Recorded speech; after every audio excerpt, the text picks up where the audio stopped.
दोस्तों, हमारे चैनल को सब्सक्राइब करने के लिए आप सब्सक्राइब के इस रेड बटन को ऐसे दबाएं और फिर सबसे पहले हमारी वीडियो प्राप्त करने के लिए इस बेल आइकन को ऐसे दबाएं। वेलकम दोस्तों, बालाजी ऑनलाइन क्लासेस में हम आपका एक बार फिर से स्वागत करते हैं। तो दोस्तों, आज की जो हमारी वीडियो है, तो जैसा कि आप देख चुके हैं कि आज का जो हमारा लक्ष्य है कि हमारे एक साथी ने आज हमें ये नोट्स भेजे हैं और उन्होंने बोला है कि सर इसे प्लीज़ हमारे चैनल पर अपलोड कर दिए ताकि सभी के साथ हम इनको शेयर कर सकें। तो दोस्तों, ये राजस्थान लोक सेवा आयोग का जो शिक्षक द्वितीय श्रेणी भर्ती परीक्षा थी 23 फरवरी 2014 को, तो उसमें जो हिंदी शिक्षण से संबंधित हल प्रश्न पत्र हैं उसको हमने इसको सोल्व करके आपको बताने की कोशिश की है कि किस प्रकार के क्वेश्चन 23 फरवरी 2014 को सेकंड ग्रेड के पेपर में आए थे हिंदी शिक्षण से संबंधित, जो कि आपके रीट, सी टेट या किसी भी टेट के लिए काफ़ी एग्ज़ाम है, चाहे वो पी टेट हो, बिहार टेट हो, हरियाणा टेट हो, किसी भी टेट के लिए क्या है बेहद ही इम्पोर्टेंट क्वेश्चंस है। तो हम उसी को उनके आंसर्स आपके साथ विद आंसर हम आपके साथ इनको डिस्कस करना चाहते हैं आपके साथ। ये हम कोई आपका मॉक टेस्ट नहीं ले रहे कि सिर्फ, लेकिन हम यहाँ सिर्फ आपको वो क्वेश्चंस बता रहे हैं कि जो काफ़ी इम्पोर्टेंट है और जो एग्ज़ाम में आ सकते हैं और जो कभी पहले ना कभी आए हैं। तो ये हम जो शिक्षक द्वितीय श्रेणी भर्ती परीक्षा 23 फरवरी 2014 को जो एग्ज़ाम हुआ था उसी के क्वेश्चन आपके साथ शेयर हम कर रहे हैं। तो पहला क्वेश्चन है इस कड़ी में हमारा कि अधिगम अनुभव केंद्रित इकाई योजना में निम्न में से किस पर अधिक बल दिया जाता है।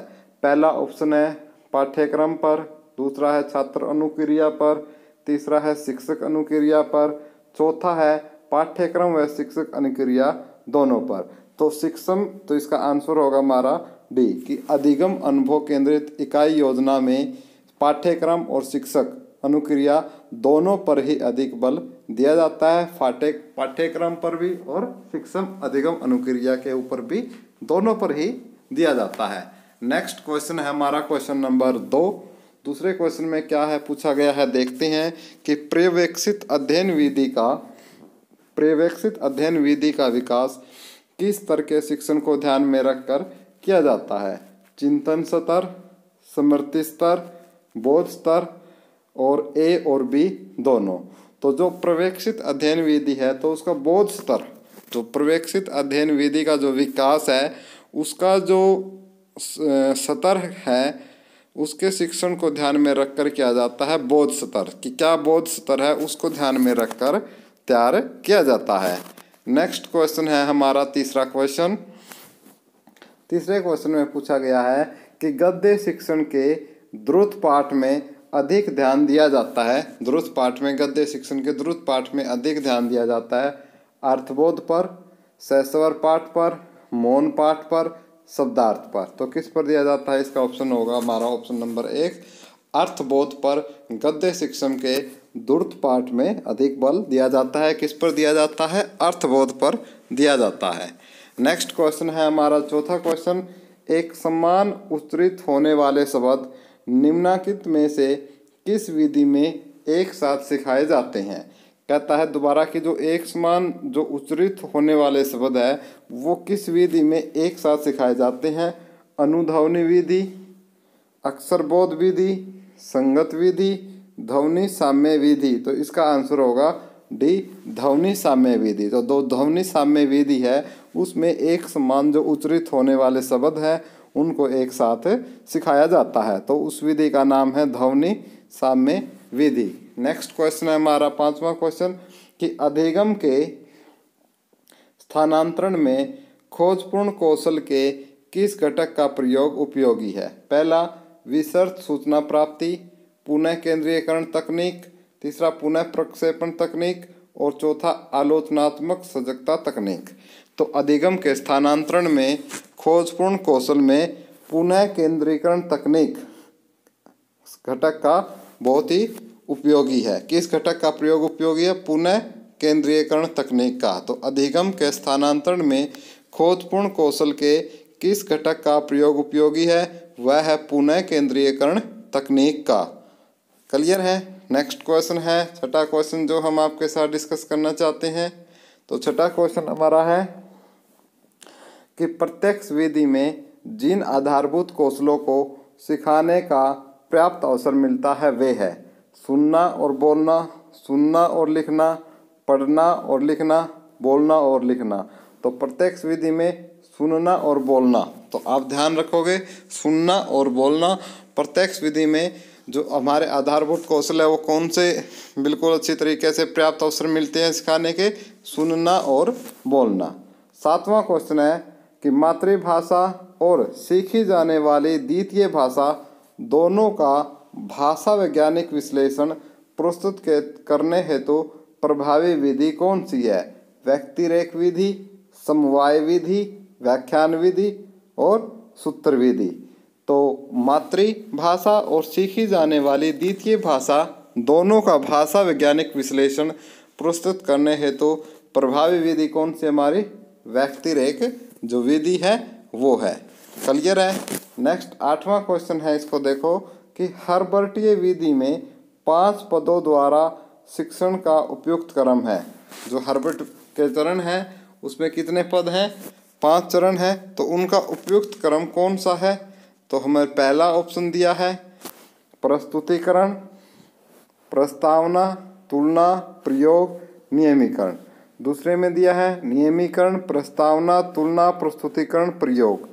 तीसरे में दिया है प्रस्तावना, प्रस्तुतिकरण, तुलना, नियमीकरण, प्रयोग। चौथे में दिया है प्रस्तावना, प्रयोग, तुलना, नियमीकरण और प्रस्तुतिकरण। तो इसका आंसर होगा हर्बर्ट के अनुसार कि पहले हम उसकी क्या है प्रस्तावना तैयार करेंगे, फिर उसका प्रस्तुतिकरण होगा, फिर तुलना, फिर नियमीकरण और फिर उसका प्रयोग होगा। तो ये आपको स्टेप याद रखने हैं कि हर्बर्ट की विधि के जो 5 प्रयोग है पद हैं वो है प्रस्तावना, उसके बाद 2 नंबर पर प्रस्तुतिकरण, 3 नंबर पर तुलना, 4 नंबर पर नियमीकरण, 5 नंबर पर प्रयोग। क्लियर है। उम्मीद करता हूँ आपको ये क्वेश्चन समझ में आया होगा।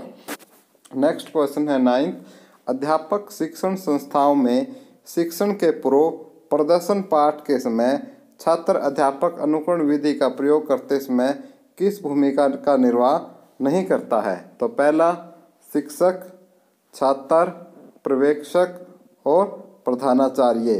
तो कौन नहीं करता है? प्रधानाचार्य। तो अध्यापक शिक्षण संस्थाओं में शिक्षण के पूर्व प्रदर्शन पाठ के समय छात्राध्यापक अनुकरण विधि का प्रयोग करते समय किस भूमिका का निर्वाह नहीं करता है? प्राचार्य का निर्वाह नहीं करता है। शिक्षक भी वही होता है, छात्र भी वही होता है और पर्यवेक्षक भी वही होता है। बिल्कुल ये सत्य बात है। ये आपने बीएड में की होगी। यदि आपने रेगुलर बीएड की है तो आपने ज़रूर ये किया होगा, हमने भी किया था।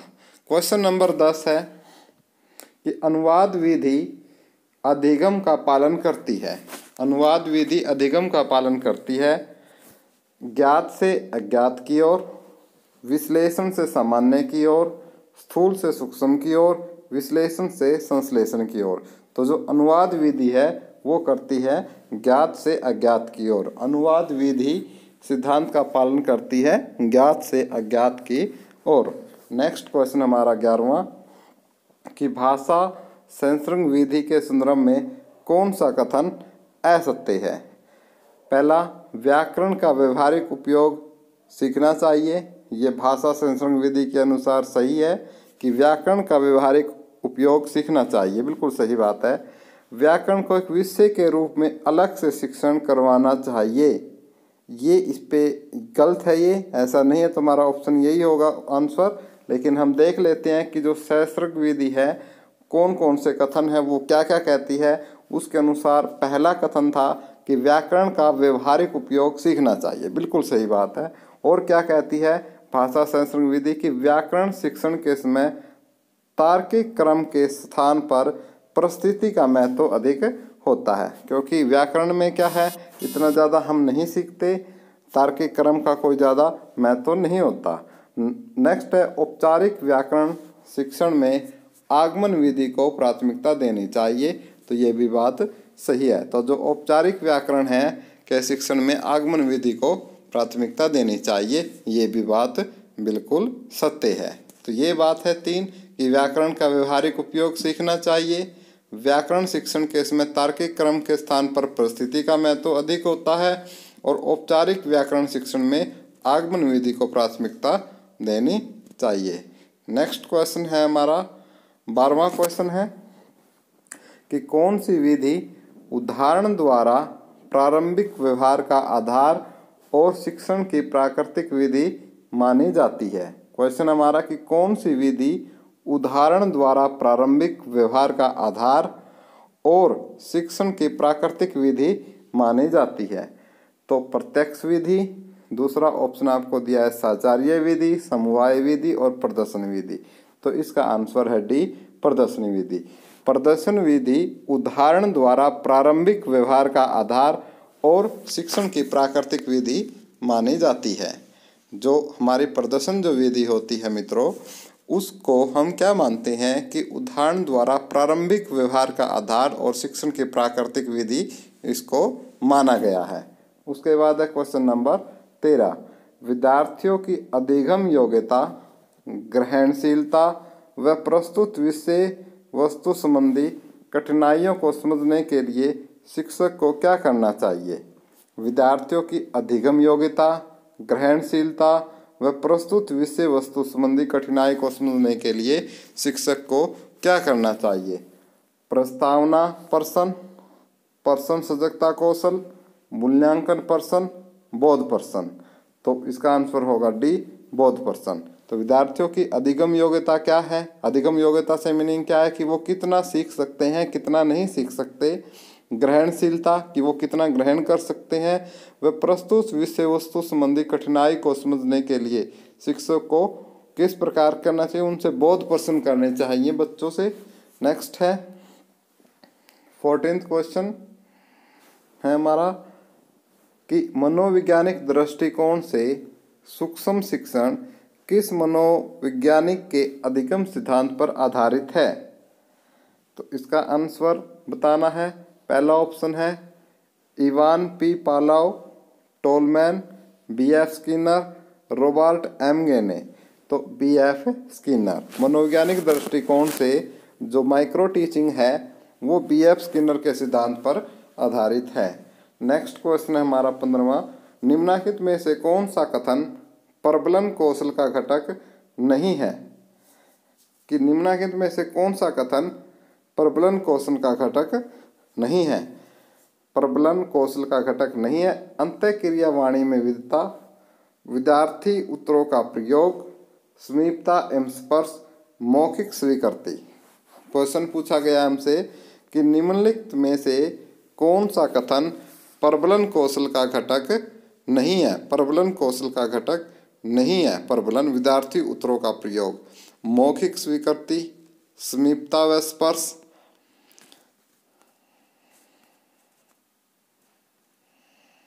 तो इसका आंसर आपका समीपता व स्पर्श। नेक्स्ट क्वेश्चन हमारा 16वां कि विद्यार्थी बिना गंभीर चिंतन तथा तर्क संगत बोध के ही किस विधि में रटने को विवश होता है। इसके आपको ऑप्शन दिए गए हैं 4 ऑप्शन, समवाय विधि, सूत्र विधि, अभिक्रमित अनुदेशन और व्याकरण अनुवाद विधि। तो इसका आंसर होगा ऑप्शन नंबर 2, सूत्र विधि में रटने के लिए मजबूर होते हैं। नेक्स्ट क्वेश्चन है हमारा 17वां क्वेश्चन, दल शिक्षण के लिए उपयुक्त कथन है। प्रत्येक दल सदस्य का उत्तरदायित्व पृथक स्तरीय होगा। प्रत्येक दल सदस्य का कार्य लगभग समान होगा। प्रत्येक दल सदस्य नेतृत्व का कार्य करता है और प्रत्येक दल सदस्य सम विषय शिक्षक ही होता है। तो इसका आंसर है प्रत्येक दल सदस्य का उत्तरदायित्व पृथक स्तरीय होता है। दल शिक्षण के लिए उपयुक्त कथन है कि प्रत्येक दल का उत्तरदायित्व पृथक स्तरीय होगा। नेक्स्ट है हमारा 18वां क्वेश्चन। 18वां क्वेश्चन है हमारा 18वां क्वेश्चन है, थोड़ा सा मैं इसको सेटिंग कर लेता हूँ। इसमें है कि अभिक्रमित अनुदेशन विधि के संदर्भ में, अभिक्रमित अनुदेशन विधि के संदर्भ में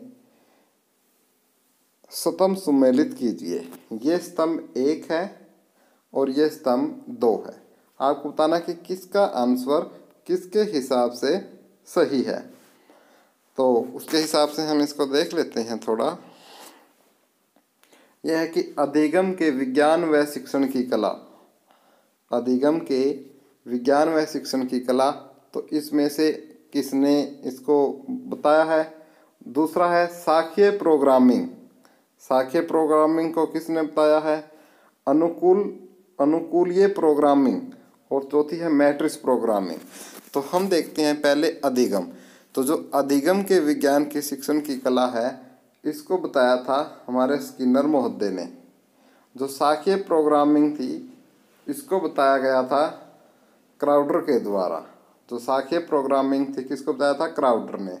और उसके बाद जो अनुकूलीय प्रोग्रामिंग थी, उसको बताया था पास्क ने। और जो मैथमेटिक्स प्रोग्रामिंग थी, उसको बताया था गिलबर्ट ने।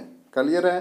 तो इसके हिसाब से हमारा क्या ऑप्शन है? Option number 4। अधिगम विज्ञान व शिक्षण की कला को स्तंभ 1 है, जो उसका जो मिलान किया गया उस स्किनर के द्वारा।